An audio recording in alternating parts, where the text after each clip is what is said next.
हाय हाय। तो क्या हाल है मेरे दोस्तों। यार एक तो बहुत दिन हो गए, नई वीडियो नहीं बनी कोई। काफ़ी लोगों ने बहुत कमेंट करा है काफ़ी टाइम से कि भाई आप वीडियो नहीं बना रहे। करीबन ऑलमोस्ट लाइक 6 महीने हो गए मेरे पुराने वीडियो को आप लोगों ने देखा होगा। काफ़ी लंबा गैप हुआ। पहले तो सबके लिए यार बहुत बहुत माफ़ी चाहूँगा मैं आप लोगों से, काफ़ी टाइम के लिए दूर रहा। सेकेंडली आज वीडियो बनाने का कारण क्या है कि आज एक तो मैं थोड़ा फ्री था ऑब्वियसली, और मैं कुछ चीज़ें मैंने देखी है जो शायद से मुझे उन टॉपिक पे बात करना बहुत ज़रूरी है। नंबर वन, एक चीज़ मैं अभी बता रहा हूँ आपको। जो लोग यूक्रेन में ऑलरेडी, इंडिया पाकिस्तान या जिस भी कंट्री से हैं आसपास के लोग हैं और यहाँ से कहीं आगे जाने के बारे में सोच रहे हो, तो एक लीगल चीज़ बता देता हूँ। कनाडा का जॉब परमिट के लिए अभी यहाँ पर फेयर लगने वाला है, जॉब फेयर 1, 2 और 3 फरवरी को। जिन लोगों ने उसमें ऑलरेडी अप्लाई कर दिया है वो जाके वहाँ पे अपना इंटरव्यू वगैरह दे दें और फिर उन्हें वर्क परमिट मिल जाएगा, तो यहाँ से सीधा कनाडा जा सकते हैं। बाकी अभी समर आने वाला है थोड़े टाइम में, कनाडा यूक्रेन से बहुत लोग बाहर जाते हैं जॉब करने के लिए, तो बहुत सारे जॉब्स ओपन होने वाले हैं। पोलैंड, हंगरी, चेकोस्लोवाकिया जो कंट्री है, चेक रिपब्लिक हो गया आपका, स्लोवाकिया हो गया, यहाँ पे भी लोग जाते हैं। समर के बहुत सारे जॉब्स होते हैं, सीजनल जॉब्स होते हैं जो कि ओपन होने वाले हैं। आप चाहते हो वहाँ जाना तो ट्राई कर सकते हो बेशक। सेकेंड, ओके, थर्ड, अब यार बात करते हैं यूक्रेन की। तो यूक्रेन लोग बहुत सारे आ रहे हैं, बिज़नेस पर्पस से आ रहे हैं, स्टूडेंट्स आ रहे हैं, सब कुछ आ रहे हैं। लेकिन बहुत सारे लोग जो यहाँ पे आ रहे हैं स्टूडेंट बन के आ रहे हैं या कोई भी छोटा मोटा कोर्स करके आ रहे हैं, यार उनके लिए थोड़ी प्रॉब्लम हो जाती है यहाँ पे काम मिलने में, क्योंकि स्टूडेंट्स को काम मिलने में दिक्कत होती है। रीज़न बीइंग क्या है कि लीगली वो लोग काम नहीं कर पाते हैं यहाँ पे, उनको कम सैलरी मिलती है तो चोरी छुप के काम करते हैं। कोई आदमी आपको बोल रहा है, आपका एजेंट बोल रहा है कि आप फ़लानी जगह जाके, यूक्रेन जाके फ़लाना काम करके अच्छे से पैसा कमा लोगे, तो गलत है, ऐसा होता नहीं है। और आप चाहते हो यहाँ पे अगर अच्छे से सेटल होना, तो बेशक आप वर्क परमिट पे आओ, कंपनी फॉर्मेशन करके आओ, that is more better for आपकी सेफ्टी के लिए बहुत अच्छा है। लॉन्ग टर्म में आपको सक्सेसफुल होता है वो। टाइम टेकिंग प्रोसेस है बट वो सेफ़ है प्रोसेस, आपका पैसा सही जगह लगता है। वरना यहाँ पे बहुत सारी चीज़ें आलतू फालतू चलती रहती है, कॉन्ट्रैक्ट मैरिज, ये मैरिज, वो सब बकवास है।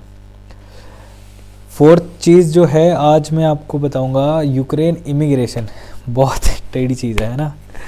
हाँ यार, यूक्रेन इमिग्रेशन एक बहुत टेढ़ी चीज़ है। क्यों? क्योंकि अब यूक्रेन के ऊपर, मैंने पहली वीडियोज़ में भी बताया, यूक्रेन यूरोप यूनियन का पार्ट है, जिसमें यूक्रेन के ऊपर बहुत ज़्यादा प्रेशर है यूरोपियन कंट्रीज़ का। वो कहते हैं कि भाई आप इमिग्रेंट्स को इतनी आसानी से एंटर करने मत दो, क्योंकि इमिग्रेंट्स जितने भी आते हैं मोस्टली सब यूरोप जाने की कोशिश करते हैं, तो ऑब्वियसली वहाँ पे भी काम ढूंढने में उन्हें दिक्कत होती है। तो ऐसा ना हो, इसीलिए वो यूक्रेन के ऊपर प्रेशर कर रहे हैं। तो यूक्रेन ने अब 3 पॉइंट्स पे बहुत मुश्किल कर दिया है इमिग्रेंट्स को एंटर करना। एक, जब आप वीज़ा लेते हो तो हो सकता है आपको वीज़ा ना मिले, वीज़ा रिफ्यूज़ हो या वीज़ा डिले हो। सेकंड, आपका इमिग्रेशन पॉइंट, इमिग्रेशन पे रोज़ के वो लोग डिपोर्ट कर रहे हैं, रोज़ के रोज़ डिपोर्ट कर रहे हैं। आपके डॉक्यूमेंट्स अच्छे नहीं होंगे, आपके डॉक्यूमेंट आप जस्टिफाई नहीं कर पाओगे अपने आप को, अपना विज़िट को, तो वो आपको डिपोर्ट कर देंगे। और मोस्टली जितने भी लोग वर्क परमिट लेकर आते हैं वो कहते हैं हम जॉब करने आ रहे हैं यहाँ पे, तो वो ये वर्ड सुनते ही आपको वहाँ से डिपोर्ट कर देंगे। तो आज मैं बताऊँगा इमिग्रेशन मिस्ट्री अनसॉल्व्ड साथ में एक मेरे कैंडिडेट थे जो यहाँ पे आ गए हैं यूक्रेन में, आज मेरे साथी हैं वो, उनसे भी मिलवाऊँगा। He is one of the successful story so far, जिनका मैंने केस स्टार्ट करा था आज से 2-2.5 महीने पहले, और successfully he entered in Ukraine. Now he is where with me today. He got, बहुत मुश्किल था उनको रेडी करना पहले तो वीडियो पे, but he got ready, so he will be there with you. और आपके सवाल जो होंगे मैं थोड़े बहुत उनसे पूछूंगा, भाई कैसा होता है, how what was the feeling, आपको कैसा फील होता है जब आप इमिग्रेशन सेंटर में वहाँ बैठे होते हो और आपको वो लोग डिपोर्ट करके एयरपोर्ट पे रोक लेते हैं या कुछ भी होता है, तो हाउ वाज दैट एक्सपीरियंस, वो भी आपसे शेयर करूँगा अगले कुछ मिनट में। और वीडियो पूरा देखना, बहुत सारे सवाल बताता हूँ, कोई स्किप मत करना। Okay, thank you so much, stay online. Hi, तो यार जैसे मैंने आपको बताया था, मेरे एक सक्सेसफुल जो कैंडिडेट कह लो यार, मेरा भाई कह लो, जो भी है, धर्मवीर इनका नाम है। इनका प्रोसेस मैंने 2-2.5 महीने पहले शुरू करा था और he is successfully here in Ukraine with us. Now he is in Kyiv, so hopefully now he things will be done very easily. तो इनका एक्सपीरियंस जो रहा, जितना रहा अभी, जो मेरा प्रोसेस रहा जो मैंने इनके लिए करा यहाँ पे आने के लिए, वो कैसा रहा आप उनके मुंह से सुनना तो आपको ज़्यादा अच्छा लगेगा यार। तो ही will be the one who can give you the right ground reality क्या होता है वहाँ पे इमिग्रेशन में। और मैं ये भी बता दूँ, धर्मवीर मुझसे बहुत छोटा एज में, he is very young, just 20 years old guy. चाहता तो मैं इसे स्टूडेंट पे भी ला सकता था, बट मुझे पता है स्टूडेंट के आने पर यहाँ पे प्रॉब्लम्स क्या क्या होती है। तो इनके लिए जो सक्सेसफुल रास्ता था, मैंने कहा बिज़नेस फॉर्मेशन करके, और क्योंकि धर्मवीर का जेन्युइन इंटेंशन है कि यहाँ पे बिज़नेस ग्रो करे, यहाँ पे कुछ बिज़नेस करे अपना, तो उसी को रखते हुए इनका स्कोप यहाँ पे अच्छा था, तो मैंने कहा इनको इमिग्रेट करना चाहिए और ही इज़ हेयर टुडे। तो धर्मवीर यार, पहली बात तो मुझे ये बताओ, पहले तो बहुत बहुत थैंक यू यार, तुम वीडियो में मेरे साथ आए हो आज यहाँ पे। हाँ जी, ऐसे कोई नहीं है, आपकी वीडियो है। नहीं, बट एक चीज़ बताओ यार धर्मवीर, जब तुम इंडिया से तुमने मुझसे प्रोसेस शुरू करा, क्या थॉट थी दिमाग में, क्या चल रहा था उस वक्त? उस वक्त थोड़ा डर लगता था हाँ। कि भाई कभी पैसे डूब ना जाए, क्योंकि कई ना वो करते हैं जैसे पैसे लेके भाग जाते हैं, वो कर लेते हैं। पर पहले स्टार्टिंग में डर लगा था, पर मेरे को पता था आप बहुत अच्छे हो, जेन्युइन बंदे हो, मैं जेन्युइन बंदे से काम करा रहा हूँ, तब फिर हो गया था सब कुछ। चलो थैंक यू। अच्छा, तो मुझे ये बताओ कि जो तुम्हारा ये प्रोसेस था जो मैंने करा है, इसमें हमने स्टेप बाय स्टेप तुम्हें क्या सारे डॉक्यूमेंट्स में देता आया था टाइम तक, तुम्हें क्या लगता था उन डॉक्यूमेंट्स को देख के क्या लगा था कि ये जेन्युइन है या हाँ, जब आपने मेरे से पावर ऑफ अटॉर्नी मांगी थी, जब आपने मेरे के लिए बोला था कि भाई पावर ऑफ अटॉर्नी ये देनी है, ये करना है, हाँ, जब मेरे को लग गया था भाई बिल्कुल जेन्युइन बंदा है और बिल्कुल सही काम करवाएगा सारे, वाइट कॉलर बिल्कुल। Okay, alright. हाय, सॉरी यार, बीच में एक फ़ोन आ गया था इसलिए हमारी वीडियो डिस्कनेक्ट हो गई। अगेन वो मोबाइल से ही बना रहा हूँ मैं। एनीवेज, तो यार कहने की बात ये थी, धर्मवीर का जो डॉक्यूमेंटेशन था, सब कुछ था, इनको काफ़ी विश्वास रखा इन्होंने, ट्रस्ट रखा पहली बात तो, क्योंकि बड़ा मुश्किल होता है लोगों को जब पैसे देने होते हैं काम को कराने के लिए, तो लोगों को विश्वास नहीं होता। बट उन्हीं की अभी थोड़ा बहुत ट्रस्ट बिल्टअप करने के लिए मैंने अपनी कंपनी भी इंडिया में स्टार्ट करी है, www.euic.in, दैट इज़ दी, ये मेरी कंपनी की वेबसाइट है। कंपनी का नाम जो है वो है euro immigration consultancy private limited, Delhi में रजिस्टर्ड कंपनी है। क्योंकि मैं अभी इंडिया में था, 6 महीने का गैप इसीलिए हुआ क्योंकि मैं 4 महीने इंडिया में था। मेरे फादर की तबीयत ख़राब हो गई थी, उनको सीवियर ब्रेन हैमरेज हुआ था, तो अभी ठीक है वो भगवान की दुआ से। तो वो सब उस समय मैं बिज़ी रहा, प्लस फिर मेरे कंपनी का काम वहाँ पे सेटअप करा, और भी सारे काम थे, वो भी करते करते काफ़ी टाइम लग गया। तो अब धर्मवीर के पास वापस चलते हैं और धर्मवीर से पूछते हैं कि जब धर्मवीर आपके पास क्या क्या डॉक्यूमेंट्स थे जब आप आने के लिए रेडी थे यहाँ पे यूक्रेन में, क्या क्या डॉक्यूमेंट ज़रूरी होते हैं आप बताओ?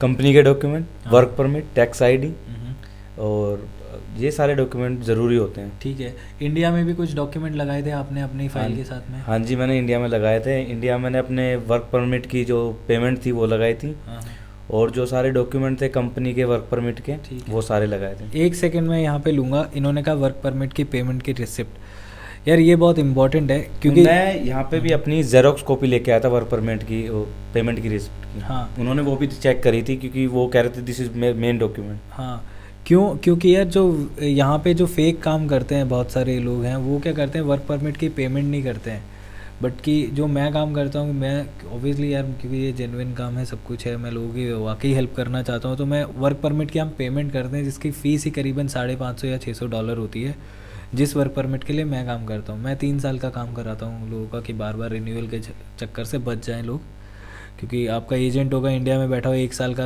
आपको कार्ड दे देगा, फिर आपसे दोबारा रिन्यूअल कराएगा, तो वो बार बार आपसे पैसा लेंगे इस चीज़ के लिए, बट ऐसा होता नहीं है। तो खैर ये इनका मेन डॉक्यूमेंट था, वर्क परमिट की पेमेंट की रसीद, 3 साल का इनका वर्क परमिट था, तो उसको लेके ये यहाँ पे आ गए। तो धर्मवीर, जब तुम यहाँ पे आ गए और जब तुम एयरपोर्ट पे पहुँचे, ऑल्दो मुझे पता है तुम्हारी फ़्लाइट बहुत डिले हो गई थी, बट हाँ फिर जी। भी तुम यहाँ पे टाइम से पहुँचे। तो जब यूक्रेन में कीव एयरपोर्ट पे पहुँचे, बोरिसपोल से ही आए हैं, तो कैसा रहा था वो एक्सपीरियंस? बहुत डर लगा था क्योंकि 3.5 घंटे तक मेरे को बैठा के रखा था एयरपोर्ट पे, और काफ़ी चीज़ पूछते हैं, पर अगर आप कॉन्फिडेंट हो, अगर आप यहाँ से नहीं भागोगे कहीं, तो फिर डरने की ज़रूरत नहीं है। देखा, मेन बात यही है यार, आपका अगर जेन्युइन इंटेंशंस हैं और आपके डॉक्यूमेंट्स अच्छे हैं, धर्मवीर के डॉक्यूमेंट बहुत अच्छे थे जिनको लेके ये यहाँ यूक्रेन आए, तो डॉक्यूमेंट के बेस पे नो डाउट इनके साथ में कोई सवाल नहीं हुए ज़्यादा। बट वही होता है, वो मेन आपका कॉन्फिडेंस चेक करते हैं कि आप कितने कॉन्फिडेंट हो इस कंट्री के लिए और आपके इंटेंशंस क्या है। अगर वो चीज़ होते हैं क्लियर, तो फिर आपको नो डाउट कोई भी रोक नहीं सकता है। और आप साथ में कितना पैसा कैरी कर रहे थे? $4,000। तो इनके पास पैसा भी काफ़ी था, बट मैं ऐसे लोगों को भी जानता हूँ जो $500 लेकर भी आए हैं, सक्सेसफुली यहाँ पे आ जाते हैं। तो इनका आप देखो, इन धर्मवीर का जो मेन काम है वो बिज़नेस है यहाँ पे, बट जो लोग वैसे भी आ रहे हैं, जॉब के सिलसिले से भी आ रहे हैं, जो भी है, तो मेन यही है कहना कि अपने इंटेंशंस क्लियर रखें स्टार्टिंग से। और यूक्रेन में अगर आप एंटर करना चाहते हैं, एंटर तो आप हो गए, बट एंटर होने के बाद क्या है, असली लड़ाई वहाँ शुरू होती है। हाँ जी। आप कुछ बोलना है? क्योंकि जिस दिन मैं आया था उस दिन मेरे साथ काफ़ी बंदे थे, इंडिया के थे और भी कई कंट्रीज़ के थे, तो मेरे से जिस दिन मैं आया था उस दिन 8 बंदे डिपोर्ट कर दिए थे वापस, आप देख रहे हो, विदिन 1 आवर। देखो आपको मैंने हमेशा ही बोला है, रोज़ के रोज़ यहाँ से 8, 10, 15, 20 लोग डिपोर्ट होते ही होते हैं। ये बात कोई मैं आपको ऐसे ही नहीं बता रहा हूँ, ये तो फ्रेश आप अभी आए हैं, इन्होंने देखा है सारा माहौल।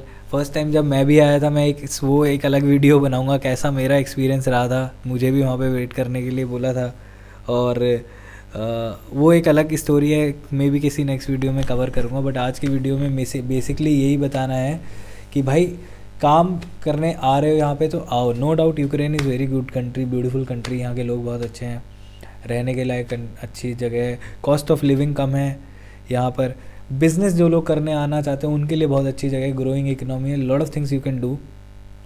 अभी मैं एक नई दूसरी वीडियो बनाऊंगा, हो सकता है अगले 1-2 दिन में, तो उस वीडियो में मैं पूरा बिज़नेस का सर्कल जो है, बिज़नेस के क्या क्या कर सकते हैं, what are the little things we can do it, वो सब कवर करूँगा। आज का वीडियो था बेसिकली इमिग्रेशन चीज़ के ऊपर, जो कि मेन सब पूरे प्रोसेस का निचोड़ यही निकला है कि यार काम तो सारे हो जाते हैं, यूक्रेन ऐसी जगह है यहाँ पे बहुत चीज़ें होती है, हर तरीका पॉसिबल है, बट मेन आपका कॉन्फिडेंस है जो कि एक्चुअल रोल प्ले करता है आपको यूक्रेन लाने के अंदर। धर्मवीर ने एक यंग बच्चा है, आज यहाँ पे बैठा हुआ है और सक्सेसफुली यहाँ पे एंटर हो गया। इसके बहुत प्लान्स हैं बिज़नेस को लेके, यहाँ पे कैसे डेवलप करना है, क्या करना है, that will be, I will keep on covering. मैं हर एक चीज़ से डेवलप कराते हुए मतलब आपको लोगों को बताते रहूँगा how is journey going on, he will be in touch with me. बाकी रहा बिज़नेस को लेके या जो आने का यहाँ पे, तो वो यही है कि आओ, कॉन्फिडेंस के साथ आओ, अच्छे कागज़ों के साथ आओ और एक सही नीयत लेकर आओ अपनी। भागने की, इधर उधर की नीयत लेकर आओगे तो वो लोग पकड़ लेंगे और कर देंगे तुम्हें वहीं से वापस। और बहुत मुश्किल है अभी, क्योंकि अभी टीआरसी कार्ड लेना भी बहुत मुश्किल हो गया है। टीआरसी कार्ड जल्दी से लोग इशू नहीं कर रहे, बहुत रिफ्यूज़ल हो रहे हैं उसमें भी। तो अगर सही आदमी से काम कराना है, तो किसी सही बंदे से काम कराना है, तो किसी ऐसी जगह पे कराओ जहाँ पे आपको ये सब चीज़ें, डॉक्यूमेंट जैसे धर्मवीर ने बताए अभी कैसे लिस्ट होने हैं, किस तरीके से अप्लाई होना है। और अगर कहीं से धक्के वक्के खा लिए हैं, कुछ भी कर लिए हैं, तो एक बार EUIC भी ज़रूर आओ। मतलब 3,000 से ज़्यादा अगर डॉलर कैरी करते हैं ना, तो वो बिल और चेक करते हैं। यस, तो एक चीज़ इन्होंने अच्छी बताई, अगर आप $3,000 से ज़्यादा कैरी कर रहे हो अपने साथ, तो they will check the bill whether it's a authentic money, it's a genuine money you are carrying, और it's just some money laundering thing you are doing. So ऐसा ना करना, अगर ज़्यादा डॉलर लेकर आ रहे हो तो भाई बिल ज़रूर लेकर आना साथ में, वो चेक करेंगे एयरपोर्ट पे। तो छोटा कुछ भी पेपर पकड़ लेंगे तो परेशानी आपको ही है। देखो ये आ गया सक्सेसफुल, इसने आज 2-3 चीज़ें बताई है, तो ऐसे और भी लोगों से मिलवाऊंगा, और भी लोग आने वाले हैं, आएंगे भी, जैसे जैसे कनेक्ट होगा सर्कल बढ़ेगा।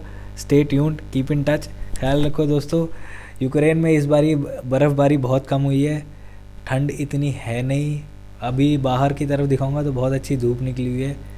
और मौसम अच्छा है बट ठंडा है, इतना ठंडा नहीं है, -22-15 नहीं गया इस बारी, तो यहाँ के हिसाब से गर्म सर्दियाँ हैं अभी।